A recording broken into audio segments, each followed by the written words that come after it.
一个是我的亲爹，一个是我所爱的人，为什么要我夹在中间？为什么要我这么为难呢？明明，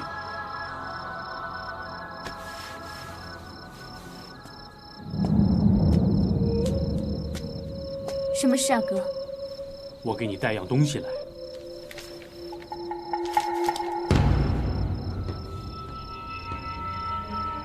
他要去周芷若，赵无忌真的要去周芷若了。明教教主的婚礼已是轰动武林，所以你是应该要知道的。妹妹，你现在该死心了吧？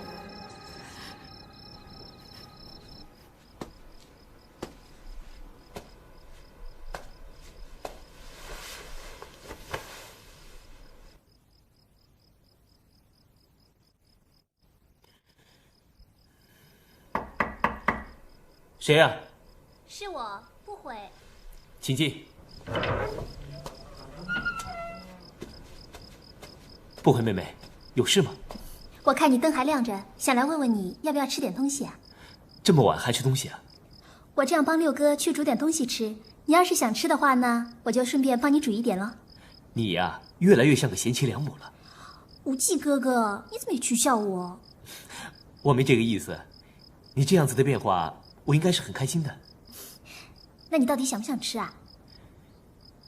自从小昭离开我回到波斯以后，我就习惯了。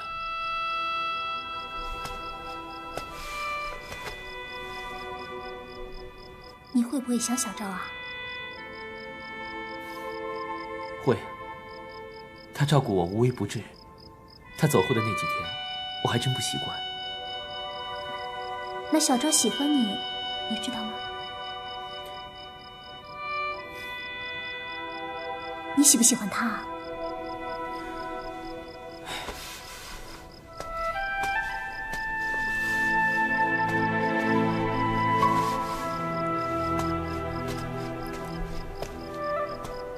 无忌哥哥，我们虽然好久都没有在一起了，不过我还是希望我们可以像小时候那样，能够无话不谈。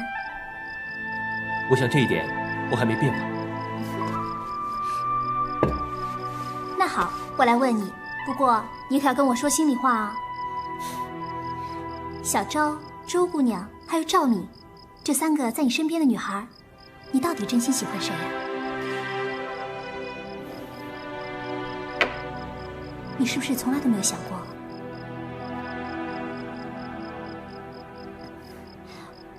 我也知道，在这个时候不该说这个问题的。你要娶周姑娘，这也是定局，她是要陪伴你过下半辈子的。我只希望你千万不要三心二意啊。好了，光顾着跟你聊天，我该去煮点吃的了。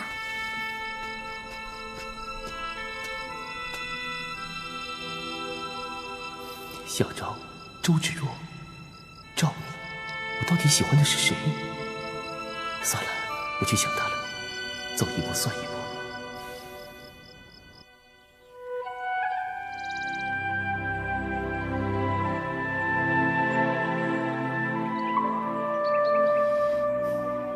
我跟他经历了那么多的事，还有什么不了解他的？让无忌处理感情，永远是被动的，永远是拖泥带水的。我必须替他做个决定。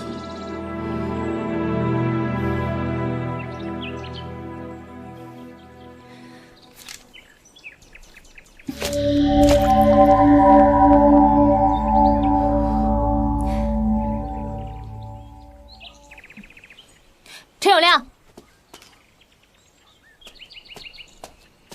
草民见过郡主。什么事情走得这么匆忙啊？啊，王爷交代草民去查明教叛军分据点的事情，已经有眉目了。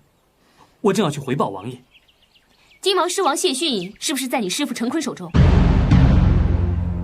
据实以报。确实在师父手里。带我去见他。郡主，你不肯？草民不敢不答应。那就好，见完我爹之后，我在大门口等你。是。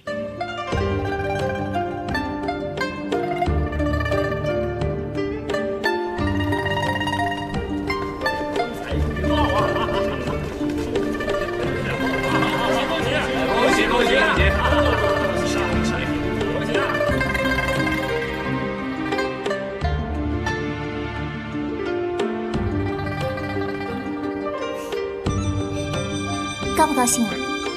什么？当新娘子啊？我不知道，只觉得心跳得好快。那就是兴奋高兴嘛。芷若姐姐，你能嫁给无忌哥哥，真的好有福气啊！哦，不能这么说，应该说你们两个都有福气。人家都说啊，当新娘子的女人最漂亮了，真的，一点都不假。芷若姐姐，你真的很漂亮哎。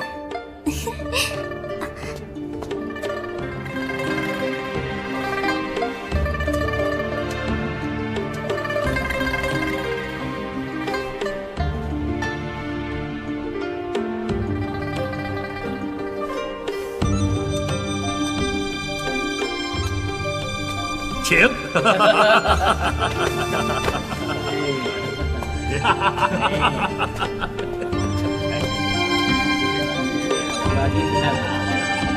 你看看，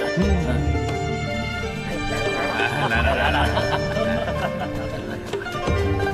才举报啊！恭喜啊！恭喜了！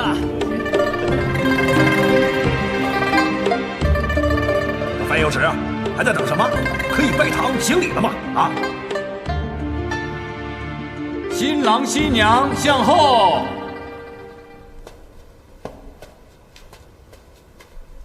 一拜天地。且慢！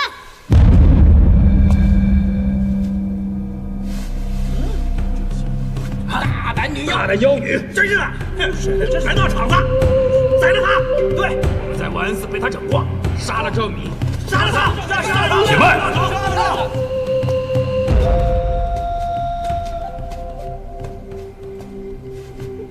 今天是本教的教主和峨眉派掌门的大喜日子，赵姑娘来道喜就是我们的嘉宾，请各位看在峨眉派和本教的面子上，将往日的仇怨搁在一边，不要对赵姑娘无礼。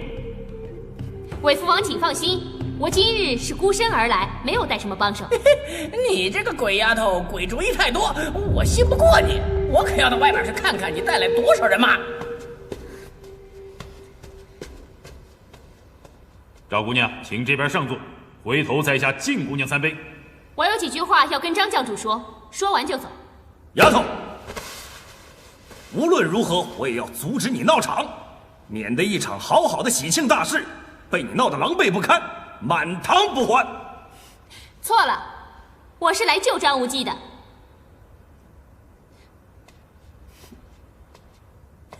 韦父王，我说的没错吧？我是一个人来的。你一个人没错，可是不知道你这个小丫头片子又想出什么坏主意。赵姑娘，今天是我明教的大喜日子，应当宾主敬礼，请你尊重，否则杨逍就只有失礼了。苦师傅，有人要对我动手，你帮不帮我啊？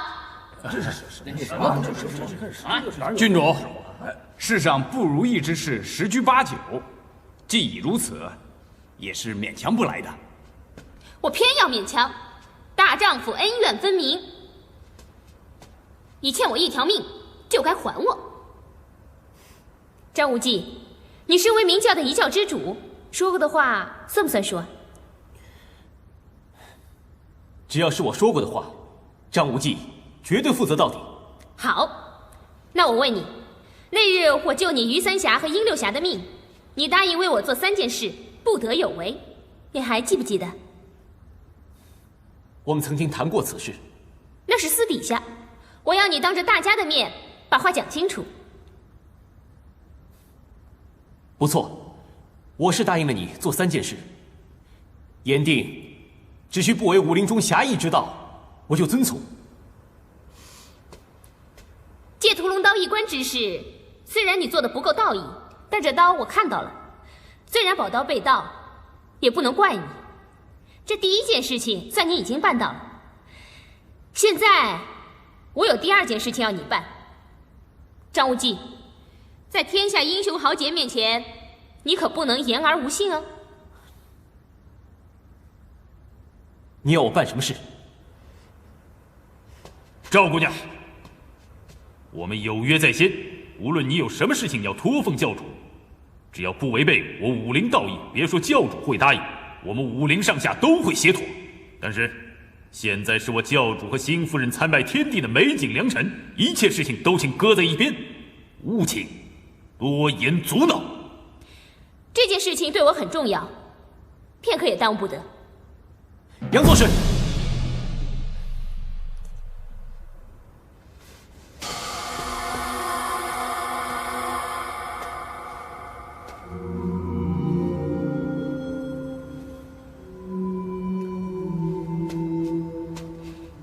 第二件事，今天你不得与周芷若拜堂成亲。什么？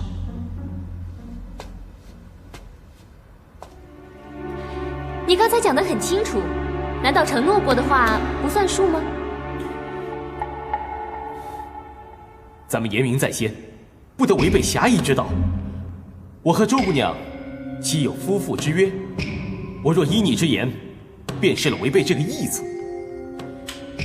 义字当头，所以你的第二件事，我可以不做。这么说，我说的第二件事情，你不肯依诺言答应我了？赵姑娘，如今事已如此，木已成舟，你还是一切都看开些吧。我张无忌是一个村野匹夫，不配，不配。赵姑娘，请回。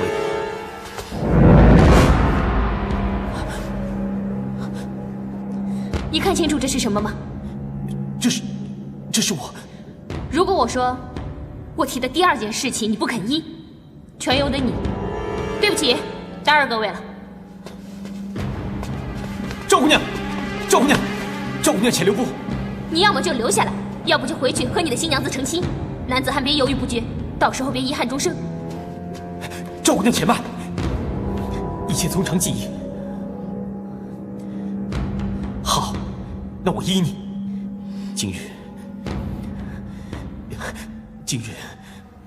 今日不成婚。决定了。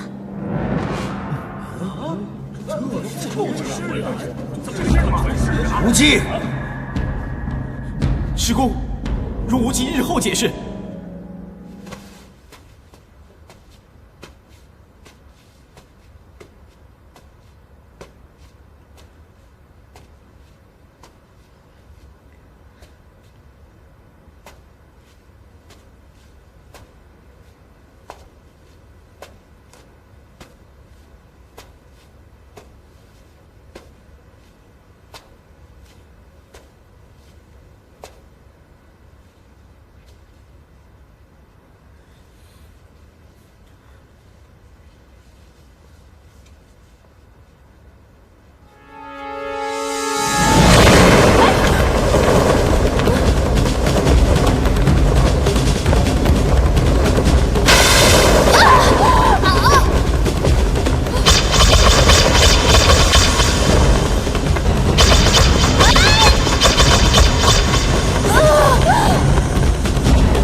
芷若，你从何处学得如此厉害精妙的武功啊？赵无忌，赵敏如此逼你，你还护着他？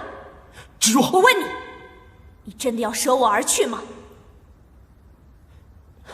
芷若，请你谅解我的苦衷，咱俩婚姻之约，张无忌绝无反悔，只是稍迟数日。不必了，我警告你，今日你只要踏出这大门一步，就不必再来找我。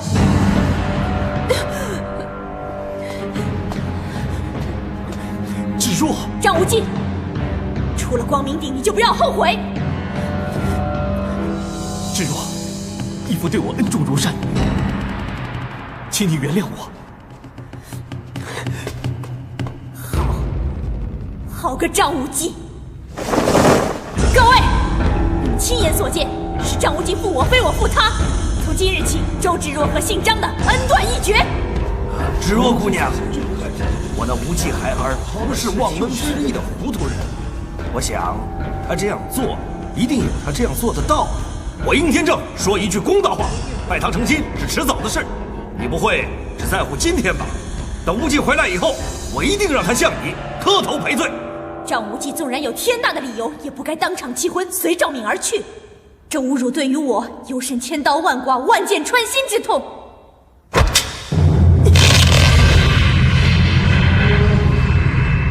我周芷若不学今日之辱，有如此诛。这还是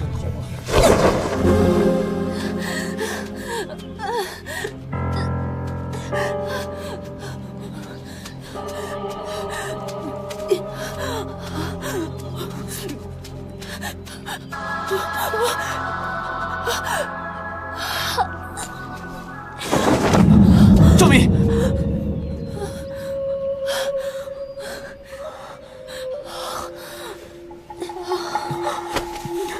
赵敏，你还是来了。为了你，我当着天下英雄弃芷若而不顾，你还想怎么样？你真的是为了我吗？我义父在哪里？你赶快告诉我，义父在哪里啊？你义父谢氏王给成坤抓走了。成坤？我不信。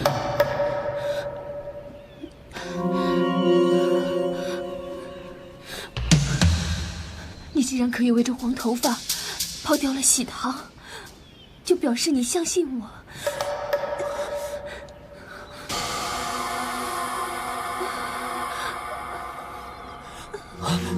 成坤武功极高，计谋又深，义父和他仇深似海，要是真的落入成坤手里，凶险不可言喻啊！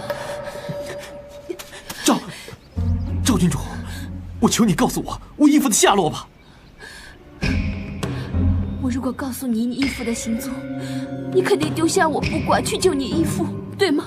不会的，我不会这么无情无义的。你会为你义父丢下你如花似玉的新娘子，更何况是我啊！赵敏，我答应你，只要我不死，我肯定带你去救你义父。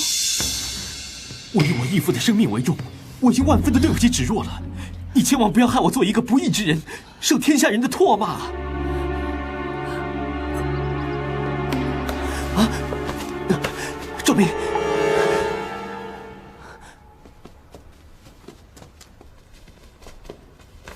爹，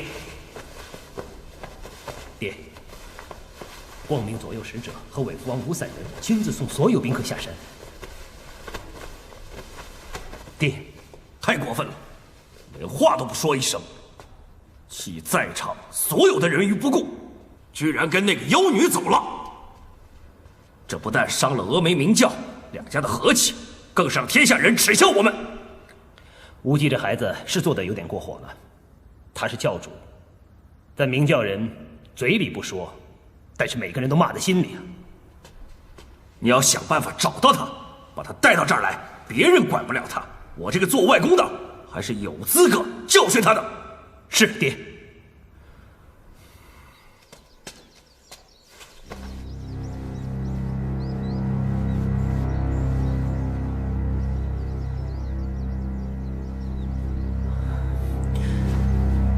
芷若是峨眉弟子，如何会使这般阴毒的功夫？他出招凌厉狠辣，更胜于灭绝师太，那是什么缘故？眼前若不救他，赵敏肯定毒发身死，那义父的下落就无从得知了。可惜我身上没有疗毒的药品，只能去找些去毒的草药了。教主夫人回来了。哼。奇怪了，人说嫁夫随夫，我们的教主夫人不在明教光明顶上，反而回小小的峨眉派来干什么呀？你好事不出门，坏事传千里。光明顶上二女争夫，血溅华堂，整个江湖都传遍了。更丢人的是，新郎官跟人跑了。你闭嘴！我实话实说，难道说错了？我说到你的痛处了，对不对？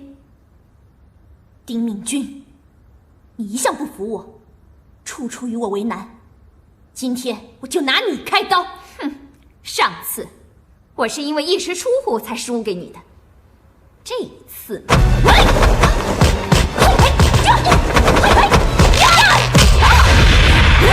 师妹，不要！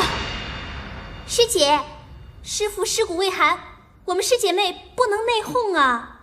是啊，师妹，此时此刻我们应该团结才是啊。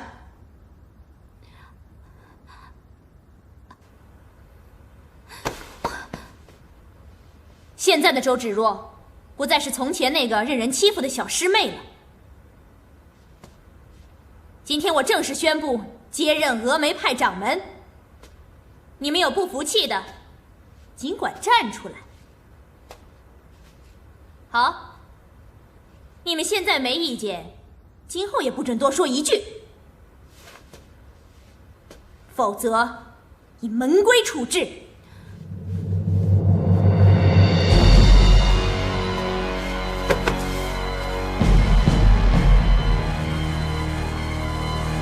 参见掌门人。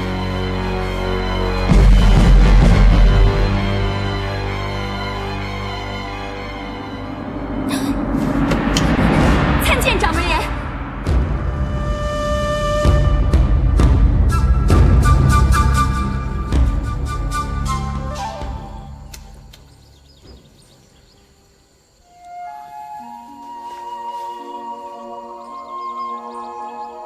那好，我来问你，不过你要跟我说心里话啊。小昭、周姑娘，还有赵敏这3个在你身边的女孩，你到底真正喜欢谁呀？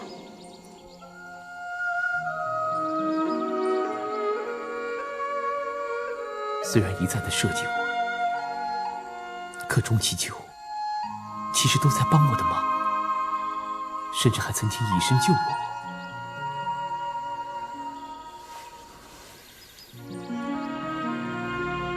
赵敏啊，赵敏，我承认，我曾经很喜欢你，可是你对珠儿残忍的手段，我是永远无法原谅你的。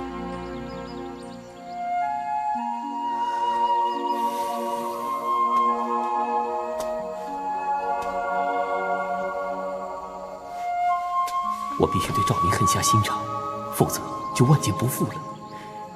可是赵敏千万不能死，不然我永远无法知道义父的下落。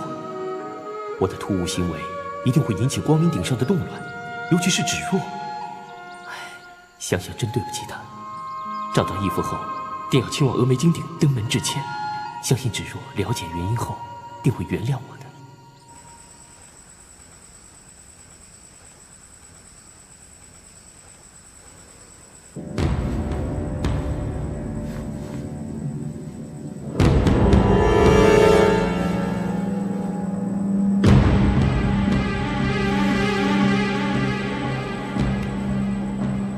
师父，徒儿知错了，因为我违背您的意愿，几乎受到张无忌的莫大羞辱。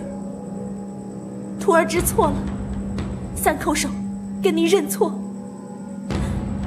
师父，我一定会让峨眉派成为武林的第1大门派，跟明教势不两立。您老人家的遗愿，我一定会完成。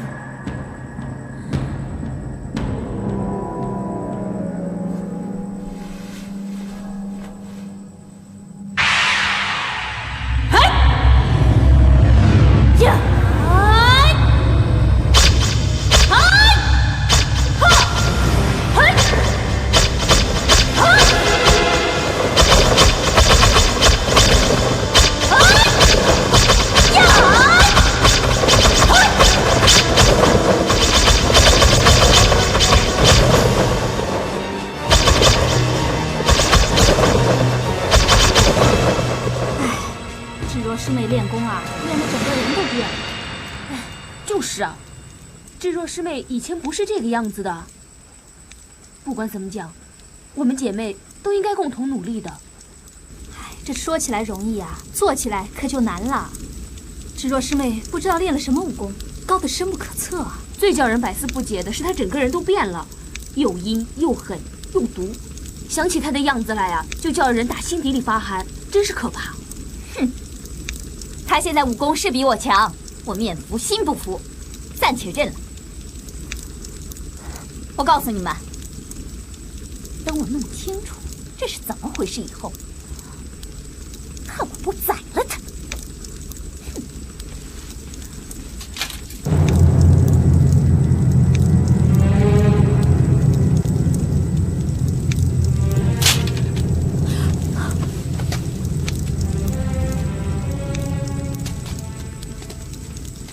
智若，我敢说，就不怕你知道，你想接任掌门，那就得让众师姐妹服气。不管怎么说，峨眉派也算是名门正派。你那样子学的是邪门武功，那就有辱峨眉。智若师妹，我知道，你们很想知道其中的原因。本来我就是准备告诉你们的，这件事要从在万安寺说起。师父把掌门之位传给我之时，告诉我一个关于倚天剑和屠龙刀的秘密。你得到屠龙刀和倚天剑以后，找到秘籍所在，一手执刀，一手持剑，运足你的内力，将刀剑相着，致使宝刀宝剑将同时折断。你从刀身和剑刃里取出秘籍，这是得到秘籍的唯一法门。此时，那宝刀宝剑也就会同时折断。你记住了吗？智若师妹，那么你学的武功就是九阴真经。这是当年郭靖大侠夫妇传给本派郭襄祖师的不传之秘。我是奉师父之命，由倚天剑之中取得九阴真经，所学的是本派遗失的武功，正统的峨眉武学。那你怎么同时得到倚天剑和屠龙刀的？这个你就没有必要追根究底了。我周芷若没有半点私心，为的都是完成师父的遗愿。你们现在还有什么疑问吗？好，我有一件事情要宣布。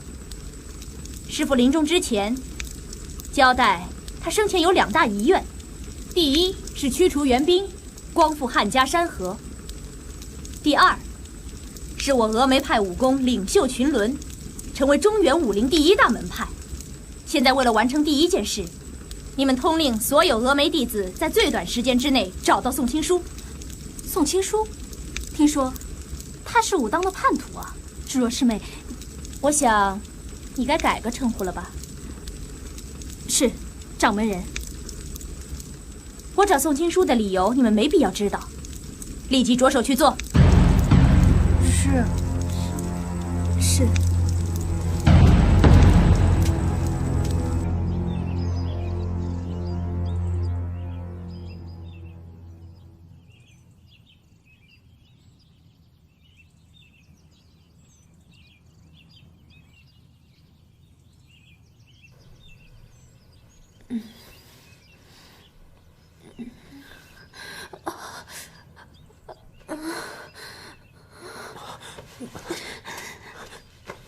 郡主，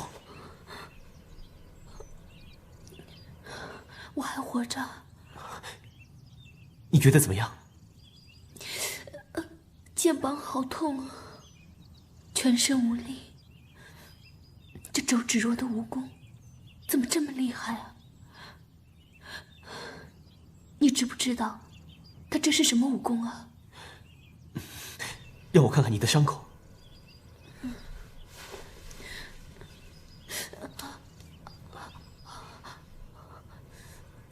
怎么样？临时抓的药草药性太慢了，不足以去毒。我看痊愈恐怕需要一段时间。我现在什么都没有，时间倒是多得很。不行，我信念依附，还有光明顶上的乱局需要等我去收拾，我没有那么多时间了。你干干嘛？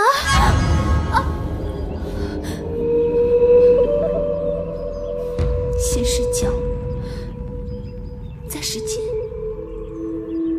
你真是我的冤家。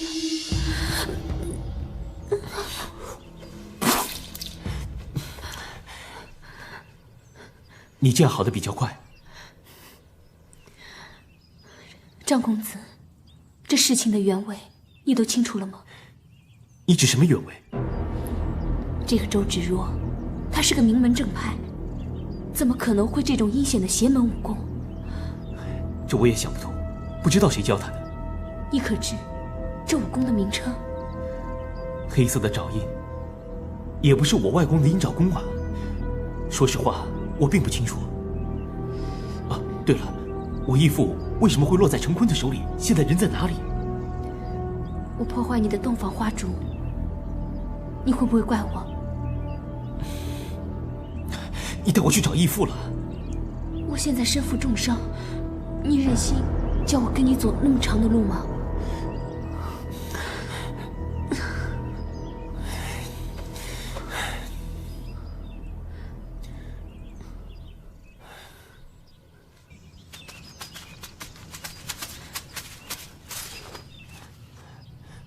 我义父在那屋里面。你不会是诈？你都跟我来了，没有理由不相信我。是陈友谅带我来这儿的，我亲眼见到谢狮王被锁在那个屋里面。哎，来，我先进去。程师傅，程师傅，是我，你在不在啊？程师傅，义父。赵明，你又骗我，你又欺骗我！我没有，谢逊明明在这儿的。你真是烈性不改。赵明，你听清楚了，我今天放你最后一马。从今在这世道上，最好不要让我碰上。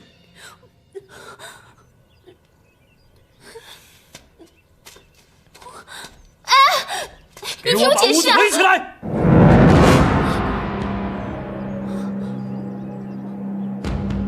从头到尾，你都在设计我。我没有。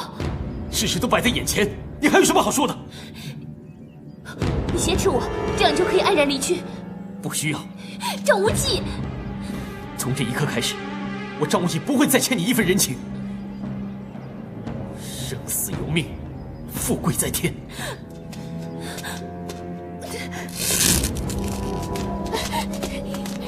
张无忌，哥，停！陈友谅，你为什么不告诉我，我妹妹也在这儿？回世子，草民只负责布尔抓张无忌这只鳖，至于郡主怎会在此，那就不在草民的能力范围之内。哼，陈友谅，我一直认定他不是个简单的人物，没想到他和陈坤师徒俩联合利用我布下圈套。现在你该明白了吧？你不需要跟我道歉，我不接受啊。陈友谅，金毛狮王谢逊呢？师傅带走了。带去哪儿了？这就要问我师傅了。陈友谅，哎，郡主，你可知道，师傅的行踪一向是捉摸不定。再说，师傅想干什么，从来也没有人知道。陈友谅说的倒是实话，我跟陈坤那么近，都不清楚陈师傅脑袋里想的是些什么。妹妹，你肩膀受了伤，是不是张无忌挟持你啊？不，挟持我？不，张无忌，我说的话不会收回。哎呀，你怎么脑袋跟个石头一样？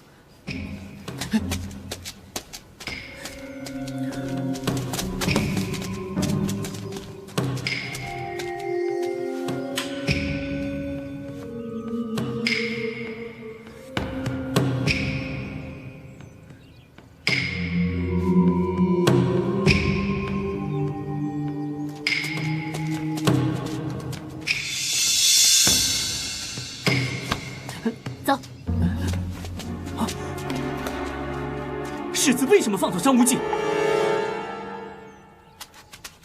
哎，你跟你哥哥说些什么？他怎么会放我走啊？哎，你休息一下吧。哎呀，不要碰我啦！让我看看你的伤口。不要，我最好毒发病死，趁了你的心，你还在生气啊？你这么不相信我，冤枉我，我干嘛要给你好脸色看？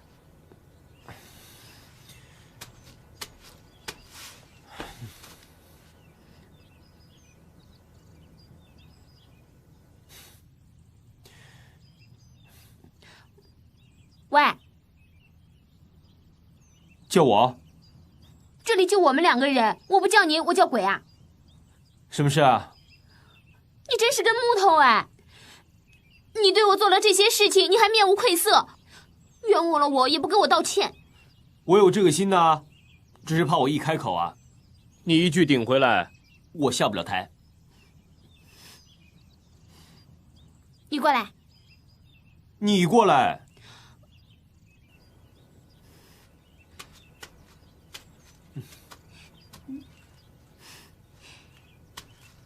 你知不知道我跟我哥说了什么？我说我有了身孕，怀了你的孩子。你说什么？我跟我哥说我有了你的骨肉，他要是杀了你，我也活不下去了，那就是1死3命。他没办法跟我爹交代，所以就只好放了你了。你为什么要这么说？我为了你，我觉得值得啊。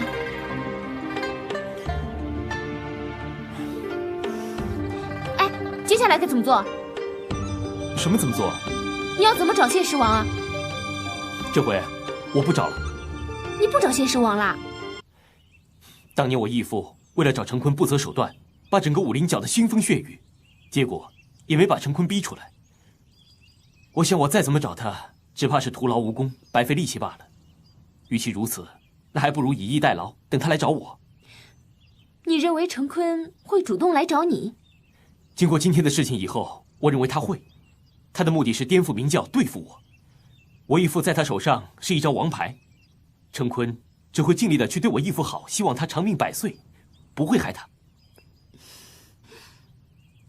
怎么这样看着我啊？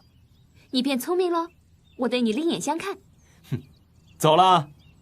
去哪儿？回光明顶啊。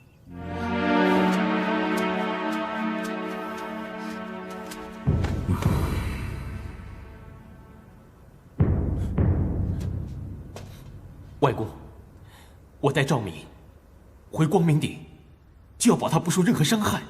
你是一教之主，千不该万不该，不该做出这种糊涂事，让天下人耻笑我们明教。外公，我相信其他的人也和外公一样对我的所为不满。其实无忌也有苦衷啊。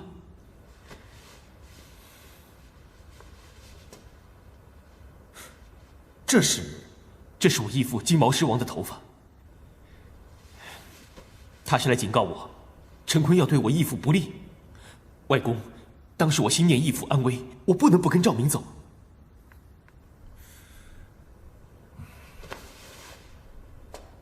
可以说你是狮王一手带大的，你和他情如父子，尤其是你爹娘去世以后，他也算是你最亲近的人，这我能理解你。但是你应该当场把话说清楚啊！外公，你清楚，当场的宾客不是跟义父有仇，就是觊觎义父的屠龙刀，我怎可以说出缘由，把义父置于险境中呢？好，这件事算我错怪你了，我会和其他人把这件事解释清楚的。啊，对了，怎么不见光明使者还有其他人呢？他们现在全都赶往亳州支持朱元璋去了。朱元璋告急？是啊，汝阳王就是他老爹亲自披挂上阵，带大兵围攻亳州。我为了等你才留下来的。现在我也要赶往亳州去了。对了，我认为你应该去一趟峨眉金顶，当面跟周芷若赔个罪，道个歉。我会的。站住！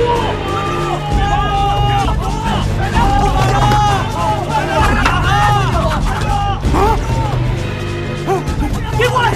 别过来！别过来！都别动！别动！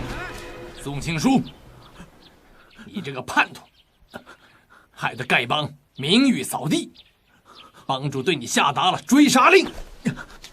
横竖一死，我宋青书今天跟你们拼了！哎！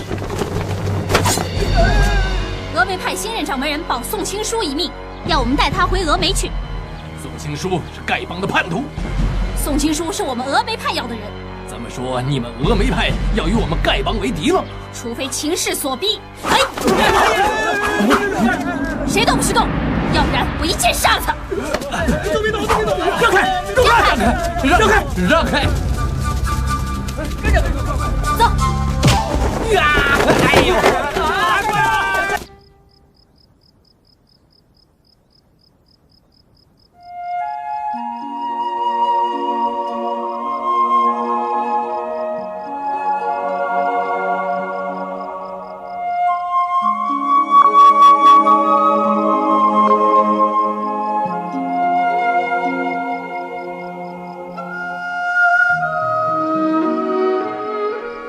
无忌哥哥，不回妹妹，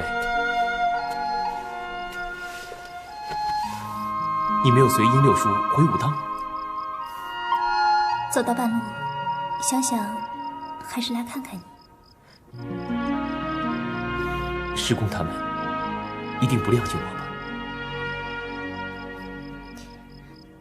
每个人都责怪你，要不是我在山下碰到白眉鹰王，他告诉我其中的原委，我到现在都还怪你呢。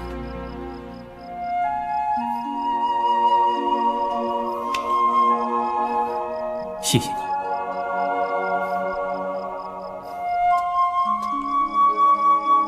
武功怎么这么厉害啊？你知不知道他这是什么武功啊？让我看看你的伤口。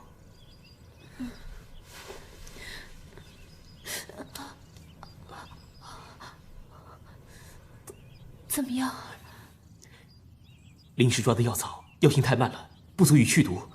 我看痊愈恐怕需要一段时间。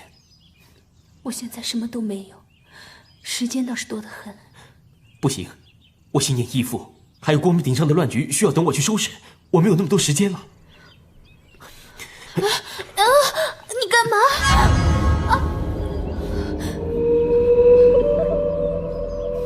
先是脚，再是剑，你真是我的冤家。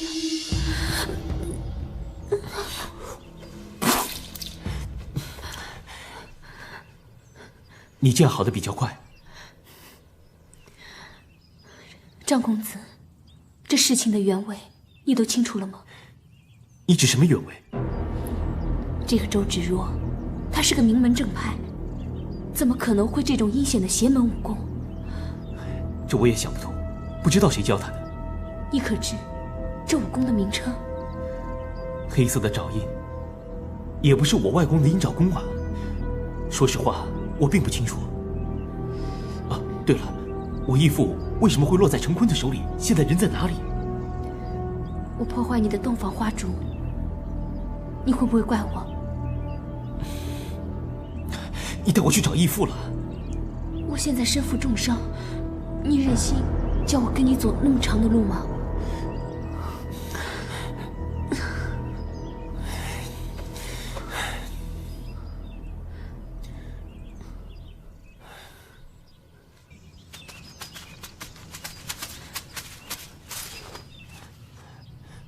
我义父在那屋里面。你不会是诈？你都跟我来了，没有理由不相信我。是陈友谅带我来这儿的，我亲眼见到血狮王被锁在那个屋里面。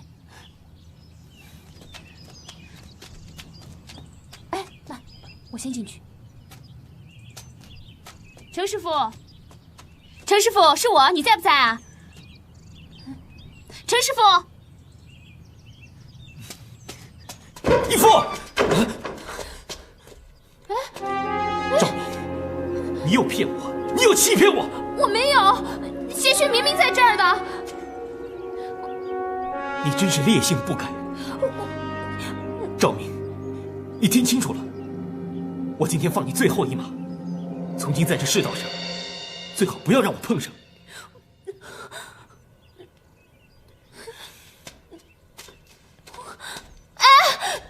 听我解释啊！围起来！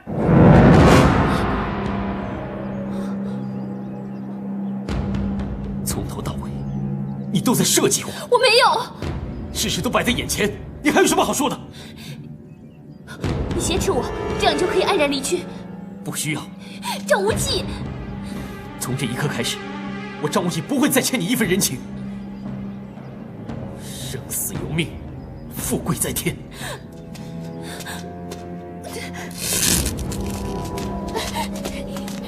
张无忌，哥，停！陈友谅，你为什么不告诉我，我妹妹也在这儿？回世子，草民只负责布尔抓张无忌这只鳖，至于郡主怎会在此，那就不在草民的能力范围之内。哼，陈友谅，我一直认定他不是个简单的人物，没想到他和陈坤师徒俩联合利用我，布下圈套。现在你该明白了吧？你不需要跟我道歉，我不接受啊。陈友谅，金毛狮王谢逊呢？师傅带走了。带去哪儿了？这就要问我师傅了。陈友谅，哎，郡主，你可知道，师傅的行踪一向是捉摸不定。再说，师傅想干什么，从来也没有人知道。陈友谅说的倒是实话，我跟陈坤那么近，都不清楚陈师傅脑袋里想的是些什么。妹妹，你肩膀受了伤，是不是张无忌挟持你啊？不，挟持我？不，张无忌，我说的话不会收回。哎呀，你怎么脑袋跟个石头一样？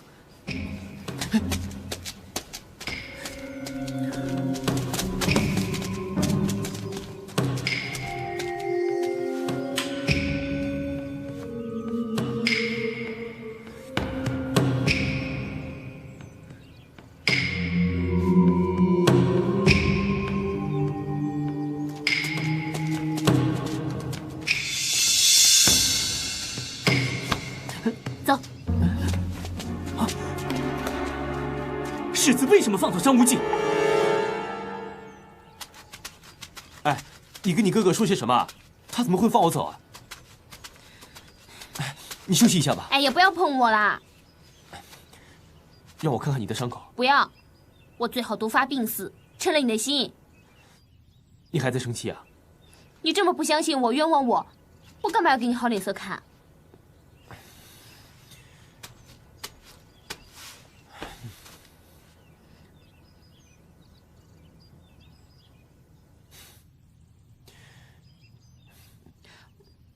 喂，叫我？这里就我们两个人，我不叫你，我叫鬼啊？什么事啊？你真是根木头哎！你对我做了这些事情，你还面无愧色，冤枉了我也不跟我道歉。我有这个心呐，只是怕我一开口啊，你一句顶回来，我下不了台。你过来。你过来。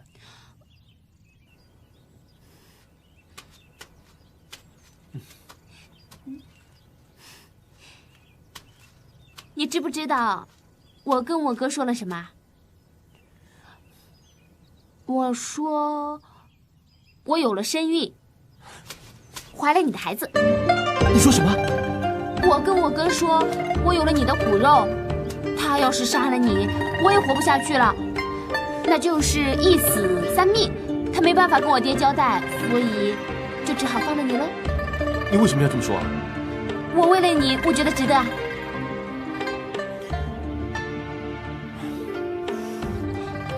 接下来该怎么做？什么怎么做？你要怎么找谢师王啊？这回我不找了。你不找谢师王啦？当年我义父为了找陈坤不择手段。且慢！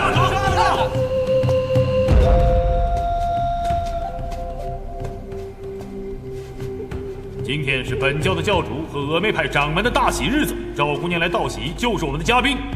请各位看在峨眉派和本教的面子上，将往日的仇怨搁在一边，不要对赵姑娘无礼。韦父王，请放心，我今日是孤身而来，没有带什么帮手。你这个鬼丫头，鬼主意太多，我信不过你。我可要到外边去看看你带来多少人马。赵姑娘，请这边上座，回头在下敬姑娘3杯。我有几句话要跟张教主说，说完就走。丫头，无论如何，我也要阻止你闹场，免得一场好好的喜庆大事被你闹得狼狈不堪，满堂不还。错了，我是来救张无忌的。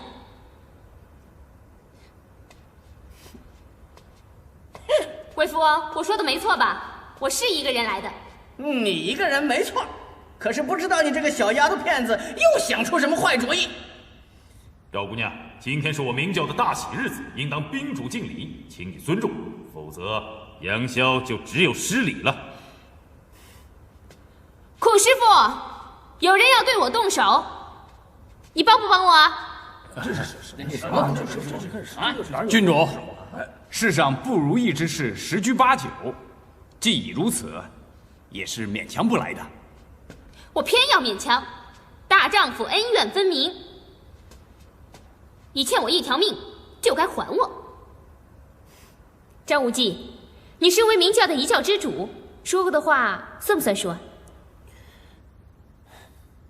只要是我说过的话，张无忌绝对负责到底。好，那我问你，那日我救你于三侠和殷六侠的命，你答应为我做3件事，不得有违，你还记不记得？我们曾经谈过此事。那是私底下，我要你当着大家的面把话讲清楚。不错，我是答应了你做3件事，言定只需不违武林中侠义之道，我就遵从。借屠龙刀一关之事，虽然你做的不够道义，但这刀我看到了，虽然宝刀被盗，也不能怪你。这第1件事情算你已经办到了，现在我有第2件事情要你办。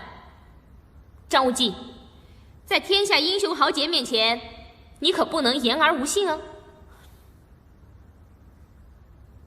你要我办什么事？赵姑娘，我们有约在先，无论你有什么事情要托奉教主，只要不违背我武林道义，别说教主会答应，我们武林上下都会协妥。但是现在是我教主和新夫人参拜天地的美景良辰，一切事情都请搁在一边，务请多言阻挠。这件事情对我很重要，片刻也耽误不得。杨作事。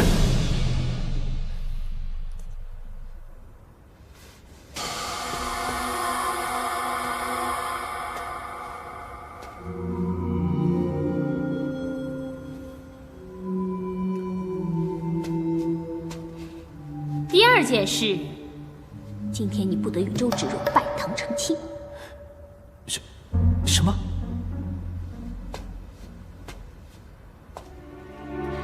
你刚才讲得很清楚，难道承诺过的话不算数吗？咱们严明在先，不得违背侠义之道。我和周姑娘既有夫妇之约，我若依你之言，便是了违背这个义字。义字当头，所以你的第2件事，我可以不做。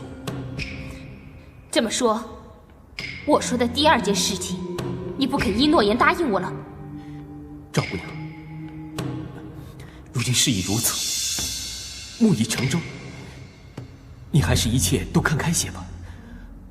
我张无忌是一个村野匹夫，不配，不配。赵姑娘，请回。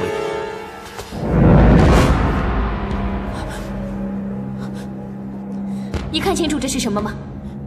这是我。如果我说我提的第2件事情你不肯依，全由得你。对不起，打扰各位了。赵姑娘，赵姑娘，赵姑娘，且留步。你要么就留下来，要不就回去和你的新娘子成亲。男子汉别犹豫不决，到时候别遗憾终生。赵姑娘，且慢，一切从长计议。好，那我依你。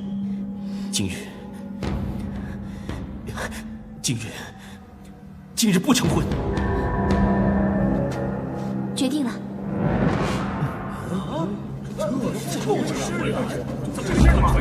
无忌，师公，容无忌日后解释。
何处学得如此厉害精妙的武功啊？张无忌，赵敏如此逼你，你还护着他？芷若，我问你，你真的要舍我而去吗？芷若，请你谅解我的苦衷。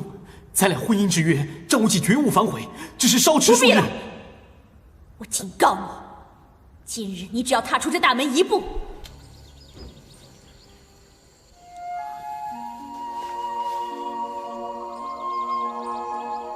那好，我来问你，不过你要跟我说心里话啊。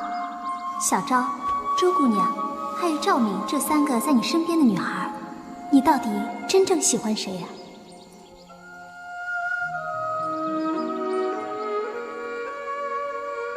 虽然一再的设计我，可钟其久，其实都在帮我的忙，甚至还曾经以身救我。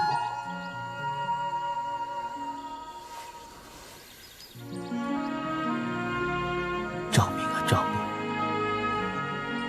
我承认，我曾经很喜欢你，可是你对珠儿残忍的手段，我是永远无法原谅你的。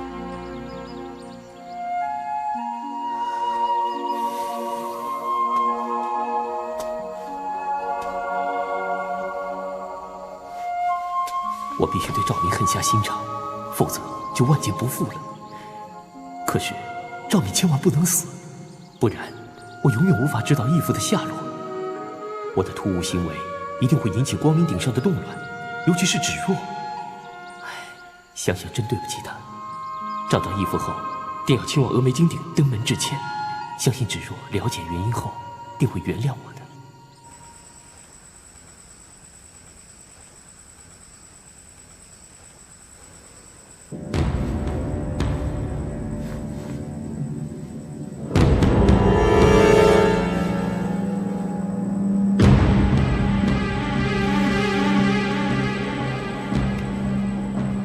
师父，徒儿知错了，因为我违背您的意愿，几乎受到张无忌的莫大羞辱。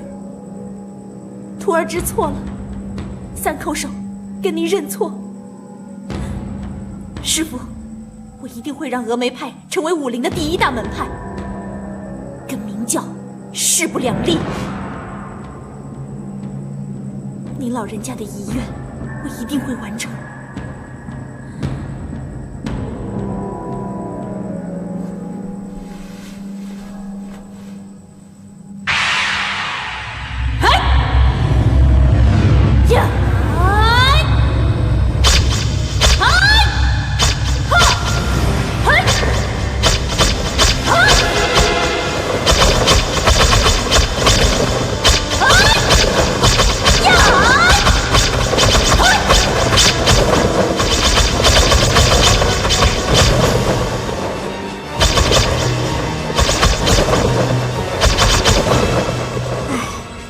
师妹练功啊，练得整个人都变了。哎，就是啊，芷若师妹以前不是这个样子的。不管怎么讲，我们姐妹都应该共同努力的。哎，这说起来容易啊，做起来可就难了。芷若师妹不知道练了什么武功，高得深不可测啊。最叫人百思不解的是，她整个人都变了，又阴又狠又毒。想起她的样子来啊，就叫人打心底里发寒，真是可怕。哼！他现在武功是比我强，我面服心不服，暂且认了。我告诉你们，等我弄清楚这是怎么回事以后，看我不宰了他！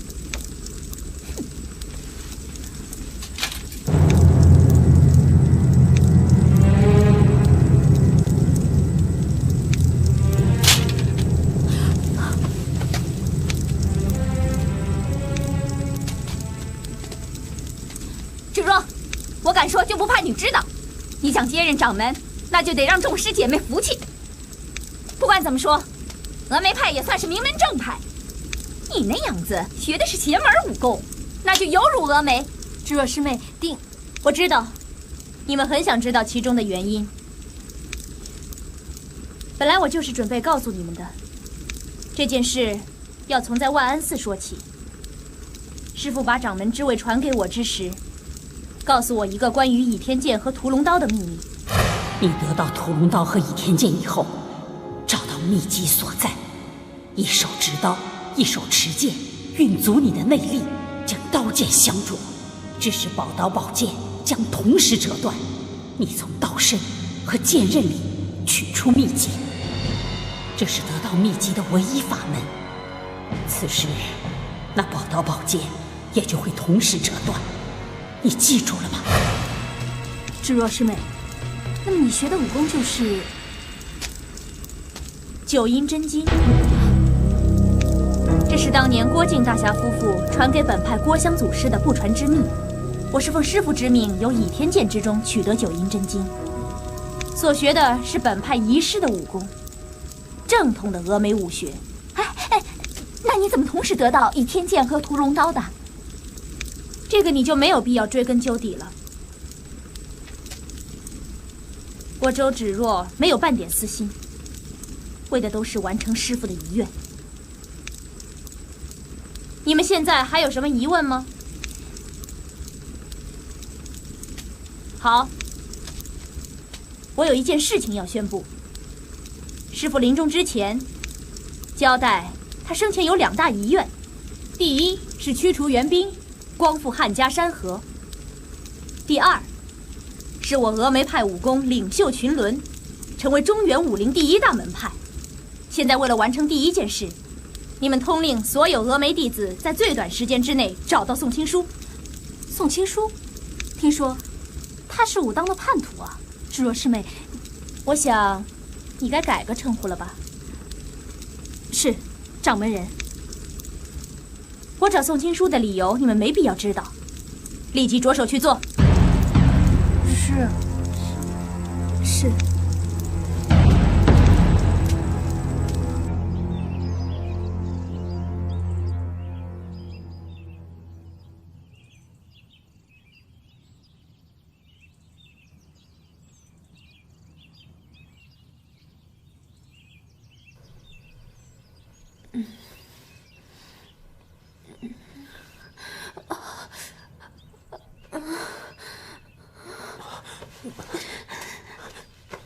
郡主，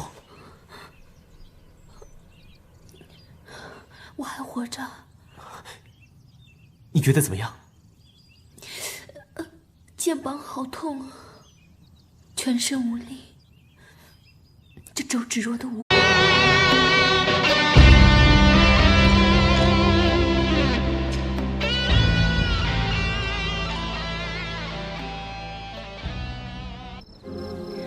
一个是我的亲爹，一个是我所爱的人，为什么要我夹在中间？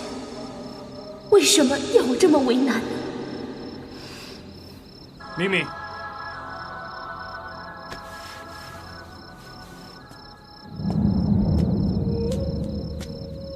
什么事啊，哥？我给你带样东西来。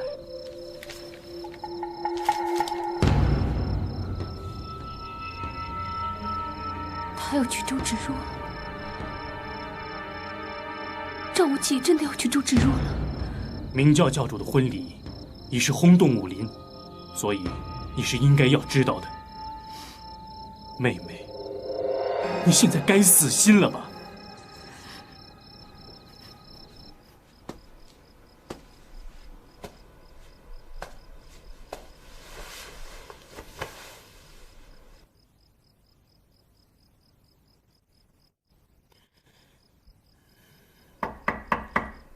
谁呀？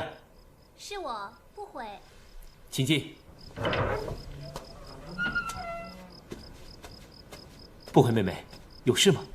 我看你灯还亮着，想来问问你要不要吃点东西啊？这么晚还吃东西啊？我这样帮六哥去煮点东西吃，你要是想吃的话呢，我就顺便帮你煮一点了。你呀，越来越像个贤妻良母了。无忌哥哥，你怎么也取笑我？我没这个意思，你这样子的变化，我应该是很开心的。那你到底想不想吃啊？自从小昭离开我回到波斯以后，我就习惯了。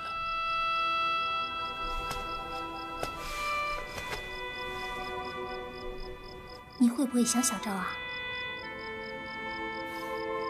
会，他照顾我无微不至，他走后的那几天，我还真不习惯。那小昭喜欢你，你知道吗？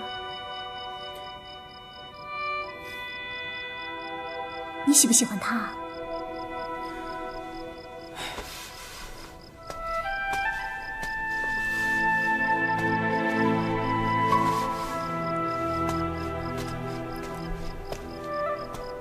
无忌哥哥，我们虽然好久都没有在一起了，不过我还是希望我们可以像小时候那样，能够无话不谈。我想这一点我还没变吧。那好，我来问你，不过你可要跟我说心里话啊。小昭、周姑娘还有赵敏，这3个在你身边的女孩，你到底真心喜欢谁呀？你是不是从来都没有想过？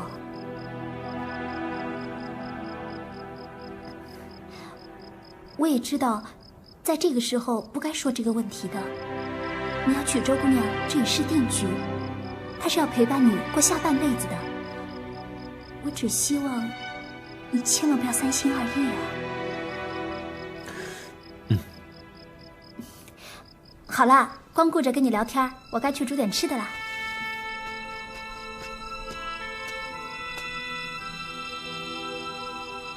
小昭、周芷若、赵敏，我到底喜欢的是谁？算了，不去想他了，走一步算一步。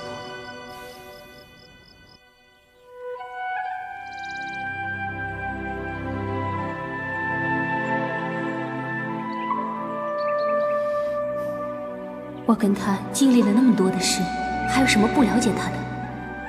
张无忌处理感情永远是被动的，永远是拖泥带水的。我必须替他做个决定。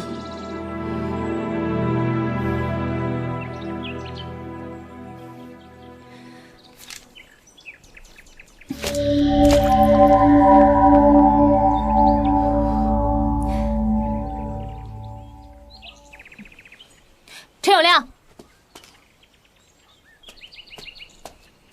草民见过郡主。什么事情走得这么匆忙啊？啊，王爷交代草民去查明教叛军分据点的事情，已经有眉目了。我正要去回报王爷。金毛狮王谢逊是不是在你师父陈坤手中？据实以报。确实在师父手里。带我去见他。郡主，你不肯？草民不敢不答应。那就好，见完我爹之后，我在大门口等你。是。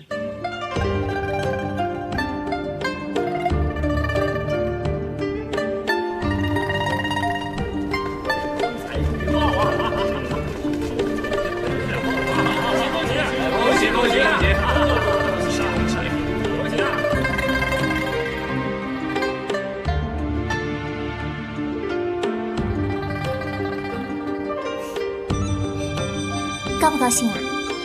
什么？当新娘子啊？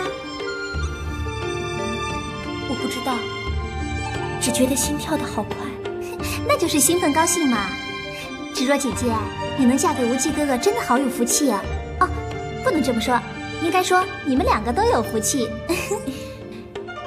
人家都说啊，当新娘子的女人最漂亮了，真的，一点都不假。芷若姐姐，你真的很漂亮哎。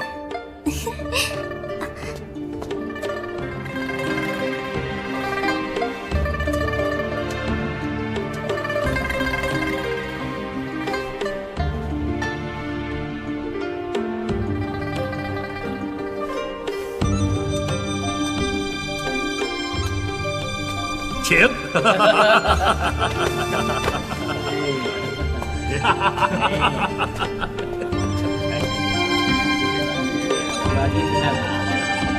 你看看，来，人才举报啊！恭喜啊！恭喜了！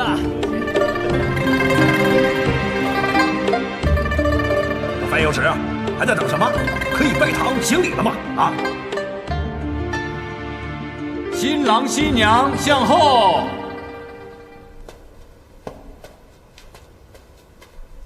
一拜天地。且慢。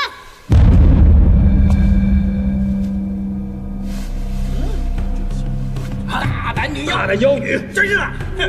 来大场子，宰了他！对，我们在万寺被他整过，杀了郑敏，杀了他，就不必再来找我。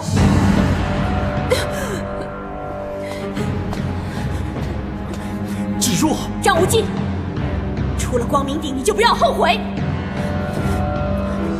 芷若，义父对我恩重如山，请你原谅我。好个张无忌！各位，你们亲眼所见，是张无忌负我，非我负他。从今日起，周芷若和姓张的恩断义绝。芷若姑娘，我那无忌孩儿不是忘恩负义的糊涂人，我想他这样做一定有他这样做的道理。我应天正说一句公道话，拜堂成亲是迟早的事，你不会只在乎今天吧？等无忌回来以后，我一定让他向你磕头赔罪。张无忌纵然有天大的理由，也不该当场弃婚，随赵敏而去。这侮辱对于我有甚千刀万剐、万箭穿心之痛。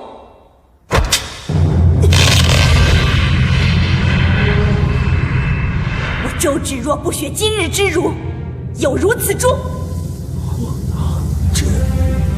这还要是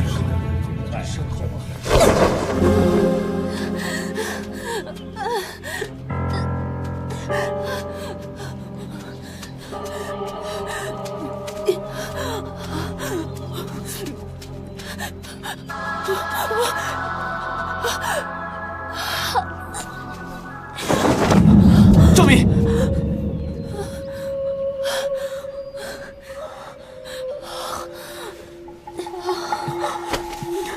赵敏，你还是来了。为了你，我当着天下英雄弃芷若而不顾，你还想怎么样？你真的是为了我吗？我义父在哪里？你赶快告诉我，义父在哪里啊？你义父谢氏王给成坤抓走了。成坤？我不信。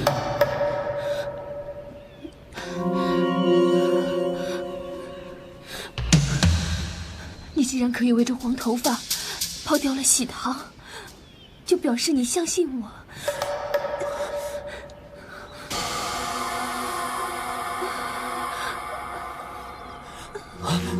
成坤武功极高，计谋又深，义父和他仇深似海，要是真的落入成坤手里，凶险不可言喻啊！赵郡主，我求你告诉我义父的下落吧。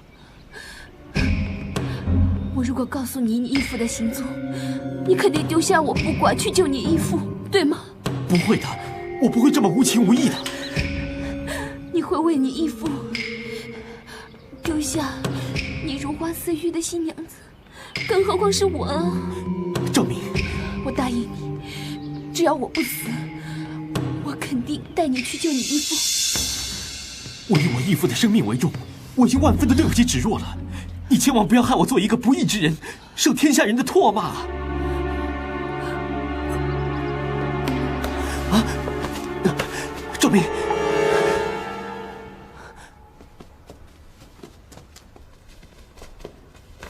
爹，光明左右使者和伪父王吴散人亲自送所有宾客下山。爹，太过分了，连话都不说一声，弃在场所有的人于不顾，居然跟那个妖女走了。这不但伤了峨眉明教两家的和气，更是让天下人耻笑我们。无忌这孩子是做的有点过火了，他是教主，在明教人嘴里不说，但是每个人都骂在心里啊。你要想办法找到他，把他带到这儿来，别人管不了他，我这个做外公的还是有资格教训他的。是，爹。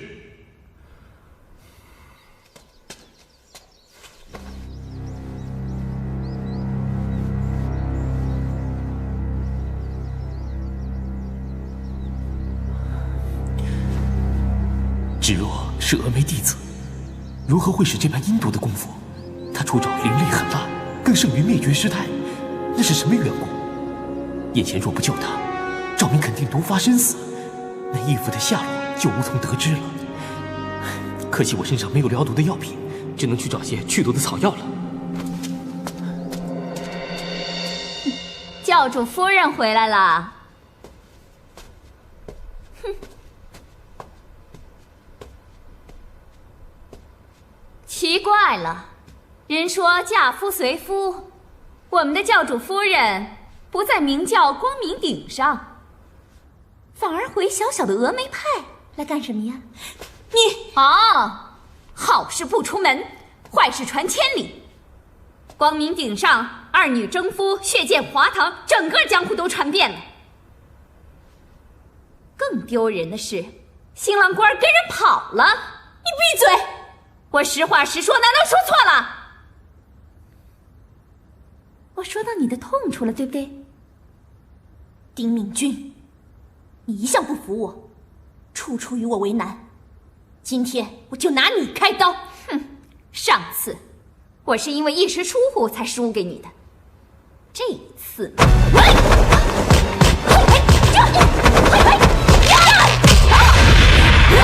师妹，不要！师姐，师父尸骨未寒，我们师姐妹不能内讧啊。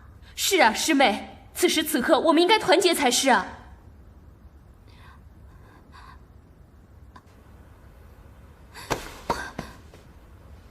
现在的周芷若不再是从前那个任人欺负的小师妹了。今天我正式宣布接任峨眉派掌门。你们有不服气的，尽管站出来。好，你们现在没意见，今后也不准多说一句，否则以门规处置。